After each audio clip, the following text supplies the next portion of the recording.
Hi, I'm Jessica Misra. And I'm Tad Walters, and this is the Chicago Refresh. At last, a comedy show about the news. You're all thinking it, we're just saying it. Our top story tonight, Jeff Bezos is stepping down as CEO of Amazon.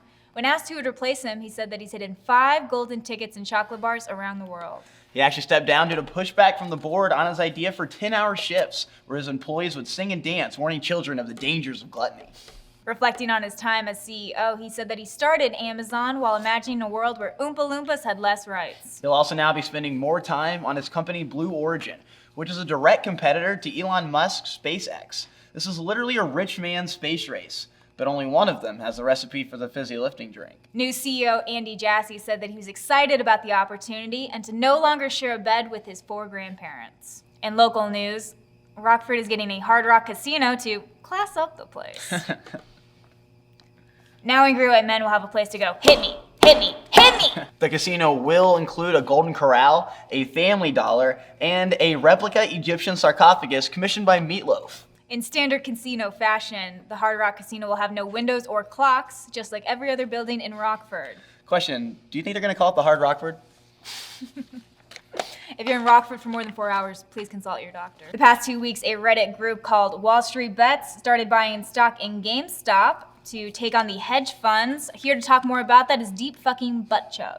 So we've been hearing a lot about GameStop these past few weeks in reference to Wall Street. Can you shed some light on that? Okay, so GameStop is like the store that sells Nintendos or whatever, and Wall Street managers, the hedge fund managers, decided that they don't like Nintendos and that they thought the store would fail. But we decided that we do like Nintendos. And guess what? We all met on the same coolest site on the internet, Reddit.com. So essentially, we bet against them, and then they got scared, so they had to bet against themselves in order to not lose money. Apparently, Wall Street tried to like short GameStop, but I'm like 5'10", and that's pretty average for a man, so. Nice. You seem to know a lot. Can you tell us more about your financial background? Okay, so as far as I can tell, stocks are like little mountains, right? And they go up, and then they also go down. And when they go up, the numbers go up.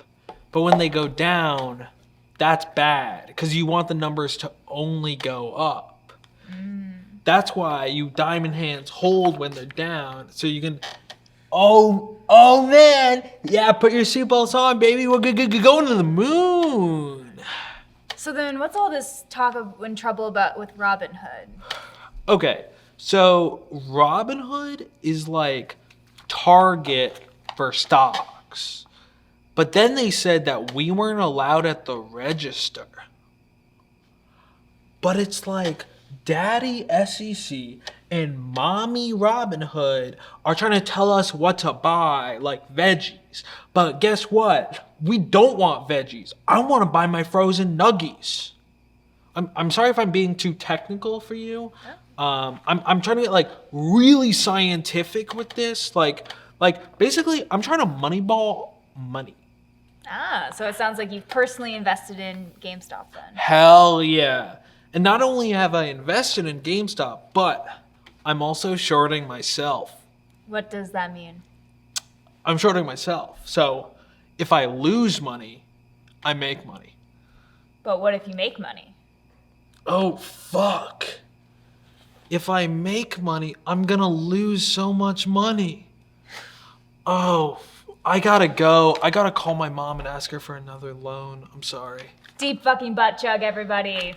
A Florida man was arrested in Turkey for trying to join ISIS. Authorities decided on the worst punishment they could think of, sending him back to America. When asked why he joined, he said, hey look, if 72 virgins or not, I'm gonna get some head. But no need to worry, everybody. He's back in Orlando sharing his new ideas with old friends. Just this week, Chicago ranked 2 hotels in the top 5 of the country, according to the U.S. News & World Report. One was the Peninsula Hotel on Michigan Avenue, and the other, the La Quinta Inn on Madison. The La Quinta actually earned his 5th place spot with accommodations such as commemorative keychains of the bean, oil paintings in every room featuring the bean, and a free continental breakfast with waffles shaped like the Willis Tower and the bean. If you have any questions, please contact Hotel Concierge and main character of the hit TV show Even Stevens, Beans. They got beans? They got beans. The Chicago Teachers Union is continuing to strike, struggling to reach suitable agreements with the mayor's office. Here to talk more about the strike are two CPS teachers. Thanks so much for joining us, guys. Out of curiosity, what do y'all teach? I teach music at Lane Tech. Teach PE at Lane. Awesome. And how has remote learning been for y'all so far? Well, it's harder to build engagement online, but we're doing the best we can.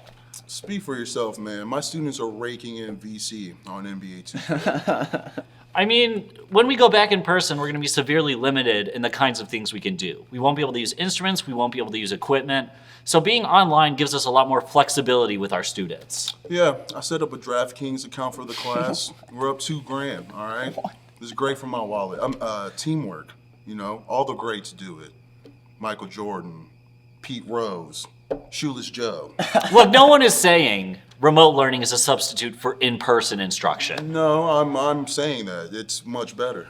Okay. So are y'all worried about kids not developing social skills online? I mean, yeah, being on computers means they're not interacting face-to-face, but they're learning important communication skills for the digital age. It's a new time. If you can't go viral on TikTok or YouTube or know how to structure a DM, it's over for you.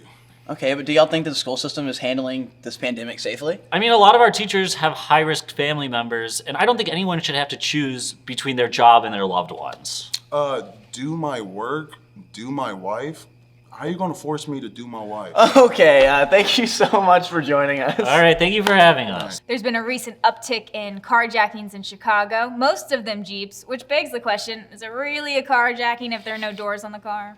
The Jeopardy community is in an uproar after news announcing Dr. Oz as an upcoming guest host. He'll take his turn alongside Anderson Cooper, Dr. Sanjay Gupta, and Katie Couric, which definitely makes him the Ringo of the group. But come on, Dr. Oz? Dr. Oz? The only worst host for this show would be O.J. Simpson, and that's just because he'd laugh every time he mentioned Double Jeopardy. Let's be honest, Dr. Oz isn't credible enough to be a host, and OJ just wouldn't be a good fit. Yes. Majorie Taylor Greene has been removed from her budget and education committees this week. If Congress was high school, that'd be like being uninvited to a party thrown by the AV club. Marjorie kind of has the vibe of a horse girl who's too weird for other horse girls.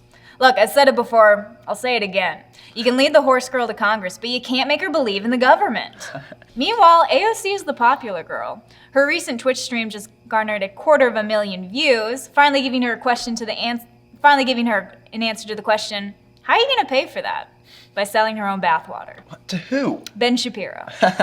Something will be wet in the Shapiro household at last. Our last story of the night. A man recently lost his $20,000 flute on the Logan Square Blues stop line. It took them 5 days to find it, mostly because it was mixed up with a bunch of other $20,000 flutes. A couple had actually pawned it for $500, which they spent on a used Jeep with no doors. That's our show. Thanks for watching. I'm Jessica Misra. I'm Tad Walters. Fuck Lori Lightfoot. And have a great night.